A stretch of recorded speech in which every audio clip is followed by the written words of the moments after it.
Good morning, everyone. We are back, finalizing our test between the Monolith M570 and the Sendy Aiva. We've already done the bass test and the mids test, and now it's for the treble. And to wrap things up, just to summarize, in the bass test, we discovered that both headphones sound exactly the same. There's no difference in bass response whatsoever. In the mids test, we had a slight difference, which is the M570 has a bit of a bump in the mids and the treble region that adds a bit of grain that the Sendy Aiva simply doesn't. Now, there are plenty of people out there who say that they don't like the Aiva's representation of mids. And if you're that type of person, I seriously doubt you're going to like the representation of the mids with the 570 because it just accentuates it a couple of decibels. And that's what it really comes down to, is a couple of decibels. Depending on the type of song that you're listening to, the DAC that you have, the volume that you're listening to, the bump can be as little as 1 or 2 decibels to as much as 3 or 4 decibels. And that's a very case-specific result, meaning where I hear 2 decibels, you listening to a different setup with a different song might hear 3 or 4 decibels. And for me, it may be uncomfortable. It might be perfectly fine for you, but there is indeed a difference. Now, that difference may come down to the pads, the ear pads, or it could just be the whole package that Monolith created that causes the slight difference. And that's all it is. It's a slight but noticeable difference. Now we're going to go to the treble response, and we have 3 songs queued: Scherzo For X-WIngs, Flight from the City, and New Light by Kazuki. We're going to use 2 software to listen to these songs. The first one is Amazon Music HD, which does have Scherzo and Flight, but it doesn't have New Light, so we're going to switch back to Spotify when we listen to New Light. I have both headphones plugged into an AB switch, which is also plugged into the RME ADI2 DAC current volume setting. Let me check. We have it at negative 45 decibels. So let's get started. Let's go to Scherzo For X-WIngs. Here we go. And at negative 45, I've got the Aiva's on my head. And at negative 45, it's not particularly loud. It's about the less volume than I would listen to sitting on the couch working on my computer. So I'm going to increase the volume to negative 35. And negative 35 is the volume where I think most people sitting on their couch listening to the headphones would have the volume. There's nothing else going on around them. I'm also not blocking out any external noise with this volume, so you're going to have to pump in more volume in order to block out any external noise. So let's do that. Let's go from negative 35 to negative 30. Okay, we are now at negative 30.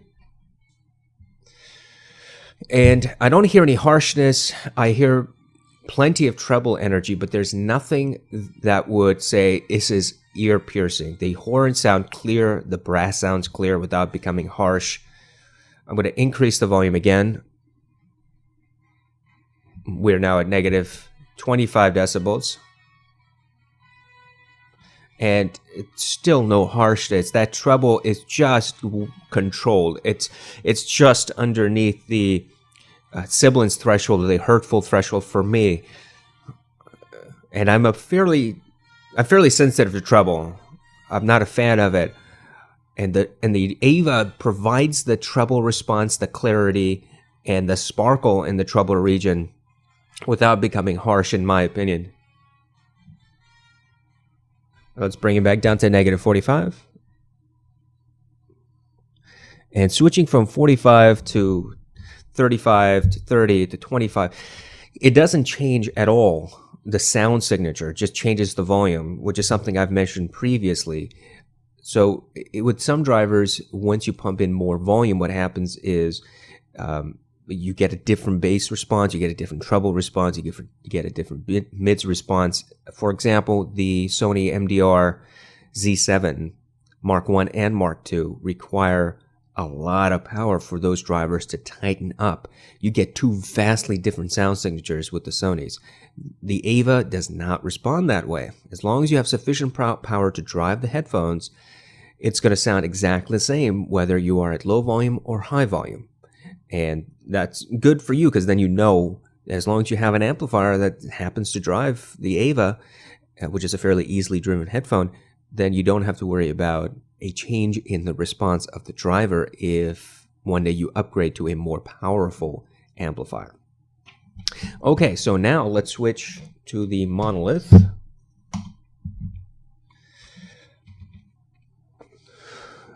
I've got the Monolith on my head, and we are going to start again with Scherzo. Here we go. We're still at -45. The volume sounds exactly the same, but there's no volume difference between the two. There's no power difference between the two. So if your amplifier can drive one, it'll be able to drive the other headphone as well. So let's go to from -45 to -30.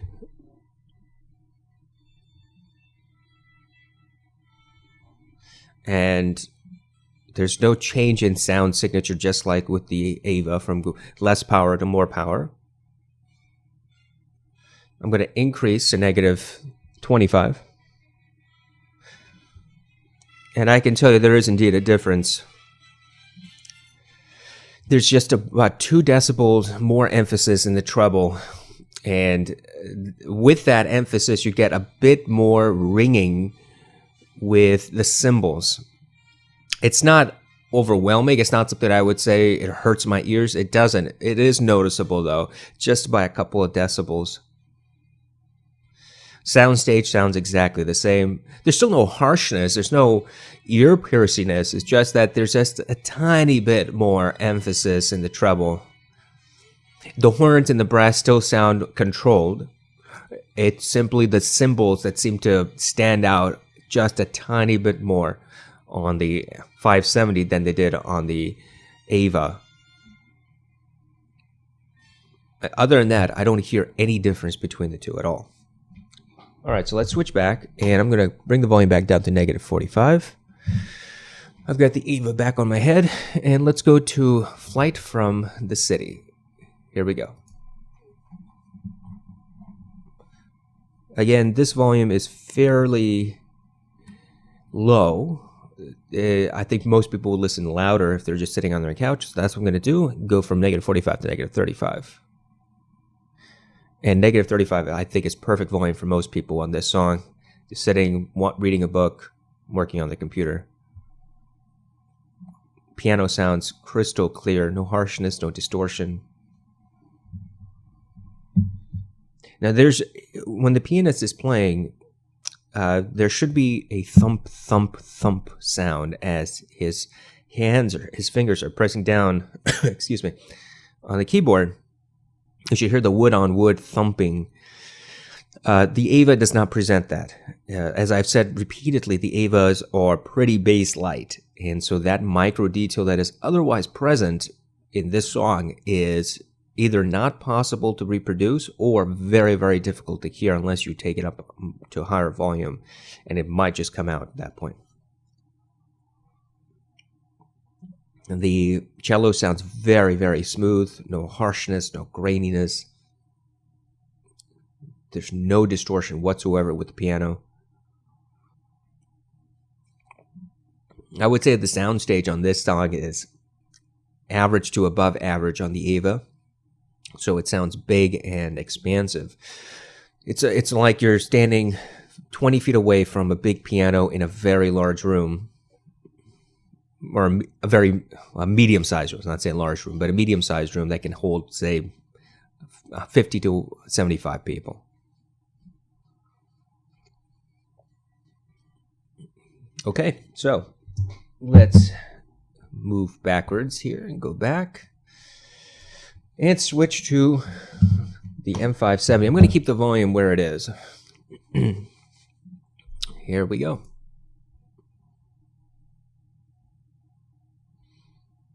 And the piano sounds exactly the same as it did on the Aiva. I still don't hear that micro detail of the thump thump wood on wood contact as the pianist is playing.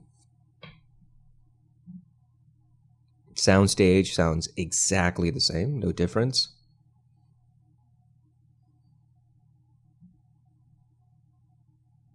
The piano sounds clean, clear, undistorted. In a few moments, we'll start hearing the cello, so I'm going to just fast forward here. here we are. And I'm listening for the cello's response. Sounds clear, smooth, no distortion, no harshness. So the cello frequency is exactly like the one on the Aiva. So there's no bump, there's no harshness that I've been talking about regularly with the other songs. In the last video when we talked about the mids, and just now when we talked about Scherzo, there's no bump, there's no extra sparkle, there's no extra emphasis in one narrow frequency, because that frequency is simply not being accentuated in this song. And consequently, both headphones sound exactly the same. Okay. So let's now switch to Spotify. Let's go to my test playlist, and we're going to go all the way down to New Light by Kazuki. I've got the Aiva on my head. Let's see, what is the volume again? We're at negative 35. I'm going to keep it at negative 35, and let's play New Light. Negative 35 is perfect volume for me to test. It's a little bit louder than normal people would just sit and listen to this song on their couch. No harshness, no distortion, no graininess. I hear the piano. I hear the kids playing in the background. I hear the person walking on the dry grass. I hear the wind. I hear the synth music that's at the middle of this smorgasbord, this sandwich of sound.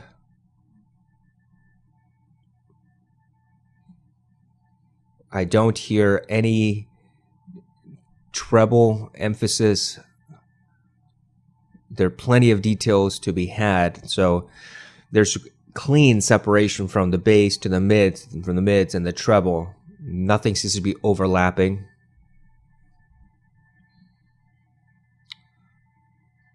I'm going to fast forward to the middle of the song. And this is when everything in the mix is playing. No harshness, no graininess, no distortion at all.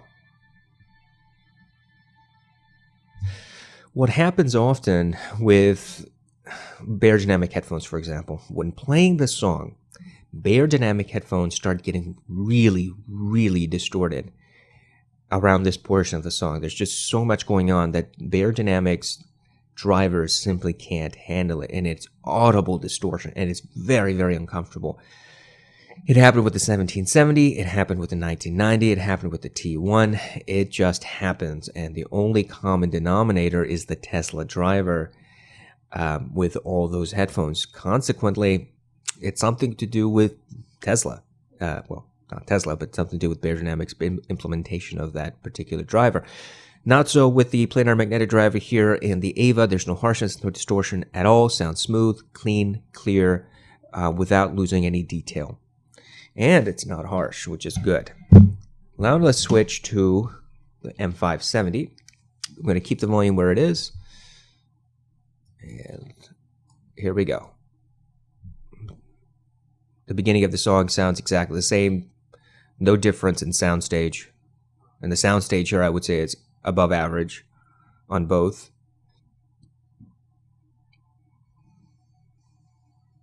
I hear the kids playing in the background sound exactly the same as they did on the Aiva, excuse me. I hear the wind, the synth, the person walking on the grass. I hear no audible difference between the two. Nothing that jumps out at me. No distortion, no graininess. Let's skip to midway of the song. And no distortion here in the middle of the song when the entire mix is playing. Sounds exactly the same as it did on the Aiva.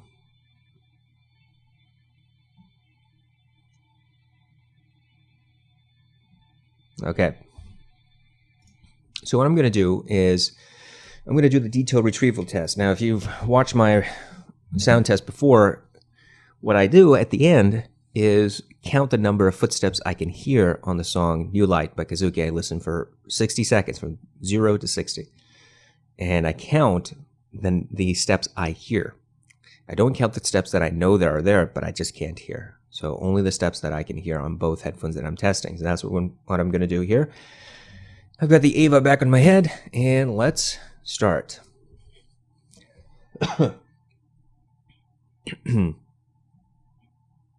One. Oh, sorry, that wasn't. Now, 1, 2, 3,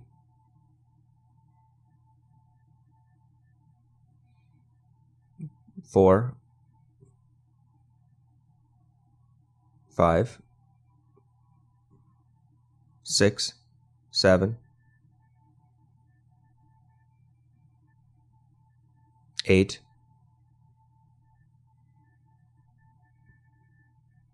9,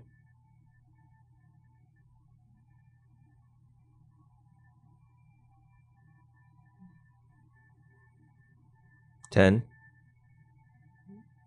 11, 12. Okay. So I heard 12 on the Aiva. Let's switch to the... Oh, did I put this on backwards? Nope. Let's switch to the 570. And let's start again.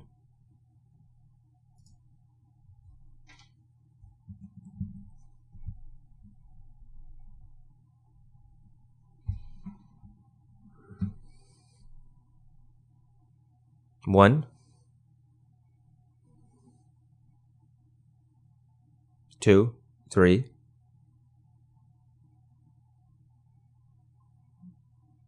4,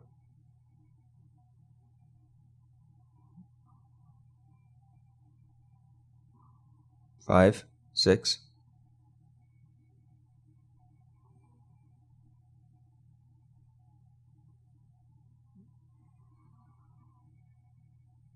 7,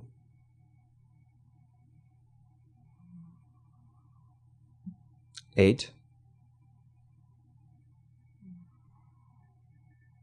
9, 10, 11.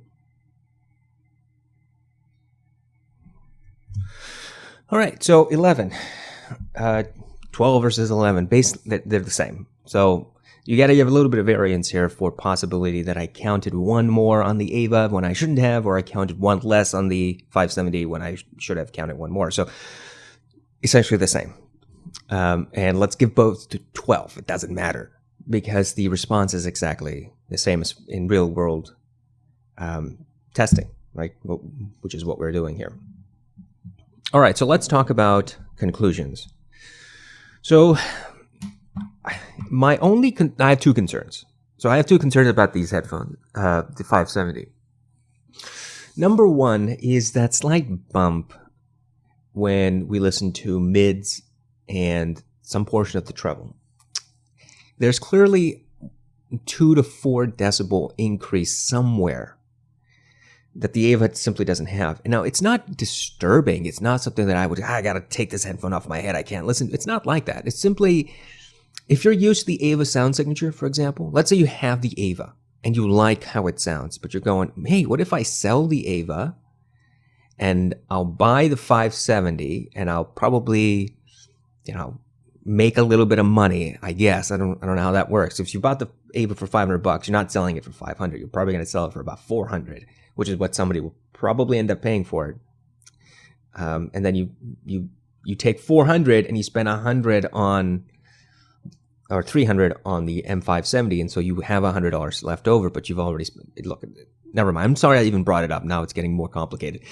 Bottom line, if you have the Aiva, buying the 570 simply doesn't make any sense. It's like buying any of the other Aiva clones. The Blonde, the Sivka, Takstar apparently has something. It doesn't make any sense to do any of that. Now, all of those headphones probably have some minor tweaks here or there in the sound signature because of the materials that are being used in the ear pads. Maybe the angle of the drivers inside the housing. Who knows? Maybe there's a slight difference, but we've seen that there is no audible sound difference worth switching for, I think. Now, you may be the type of person that says, look, I like that extra bump, but you don't know if you like that extra bump until you actually hear the Aiva and then compare the 570.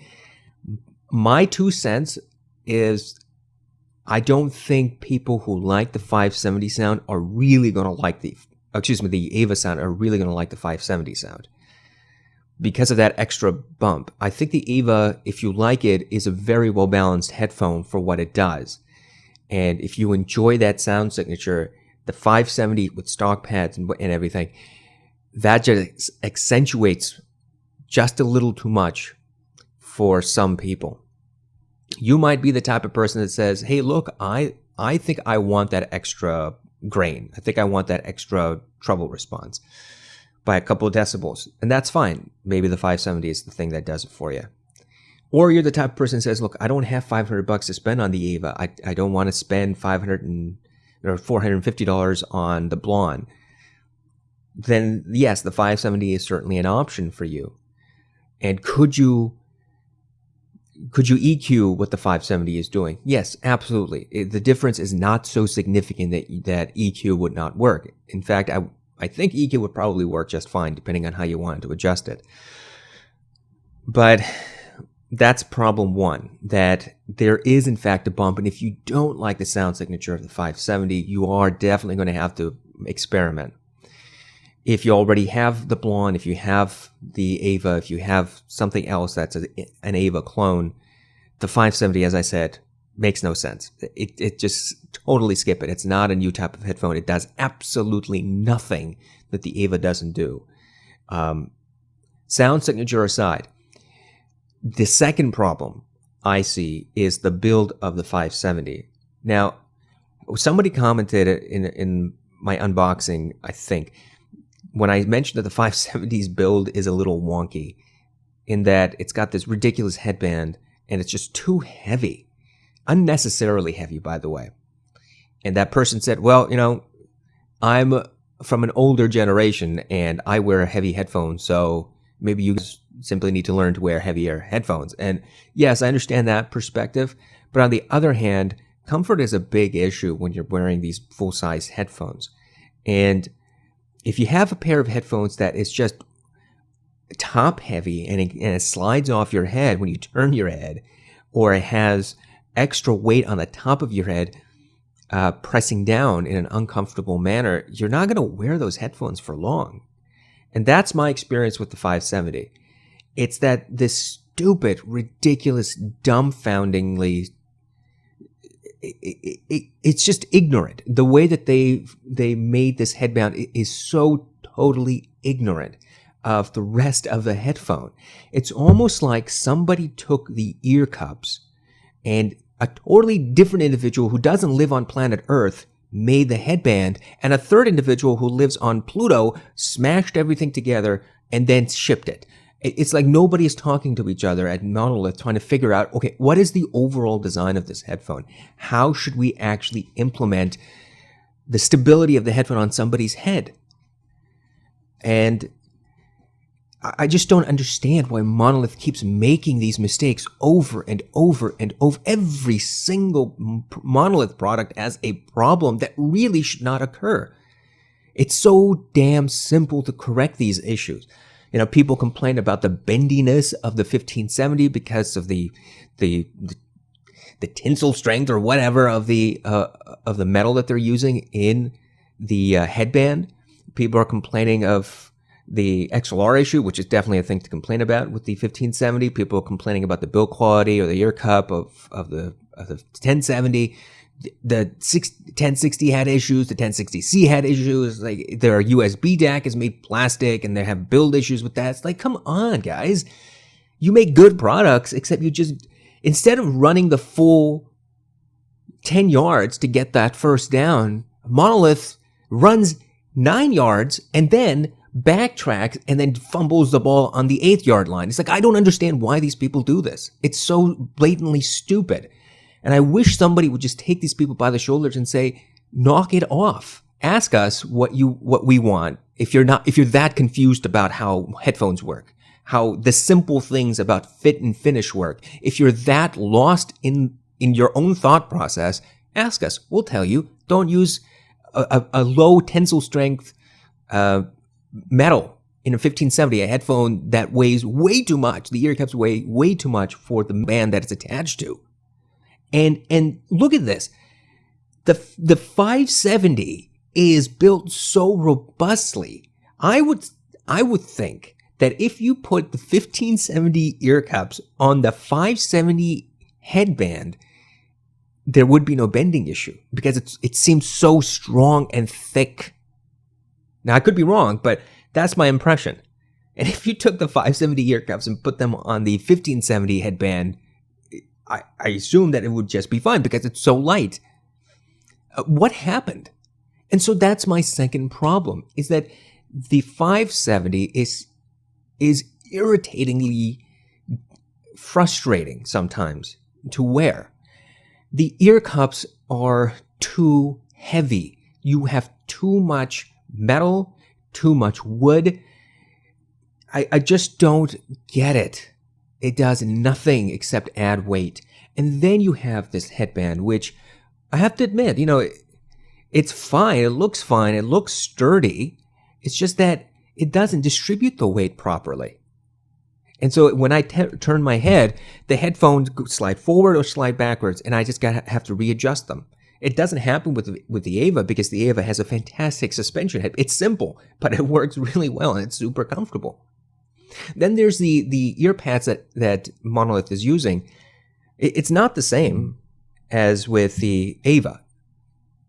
And there are two issues with that. Number one, I think that changes the sound signature. And number two, it doesn't seal totally around my ears like with the Aiva. In fact, there is a noticeable gap. You can probably put your pinky fingers through the back of the ear pad because there is a gap between the ear pad and your head.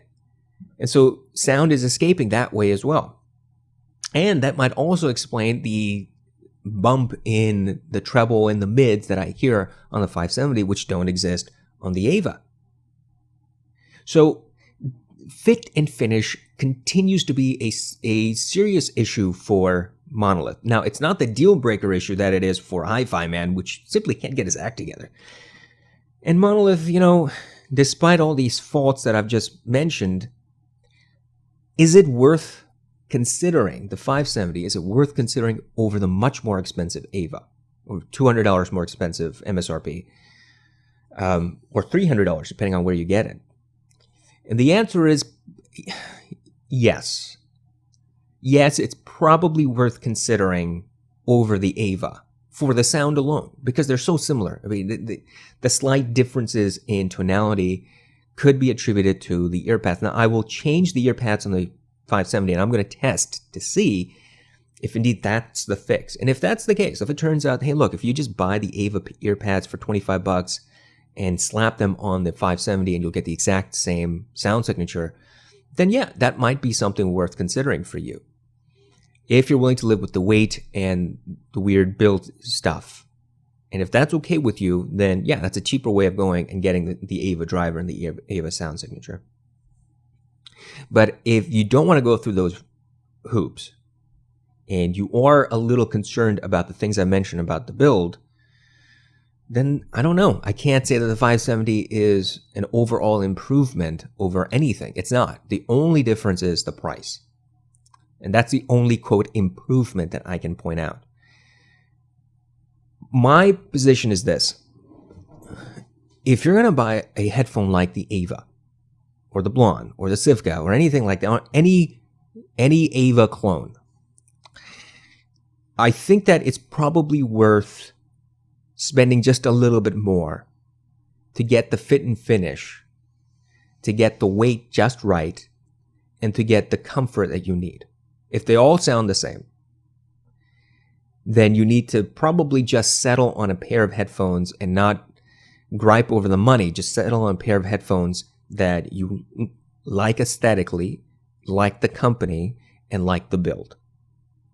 And for some people, the 570 is going to take off all of those requirements, and they're going to say 570 is the one for me. That's great.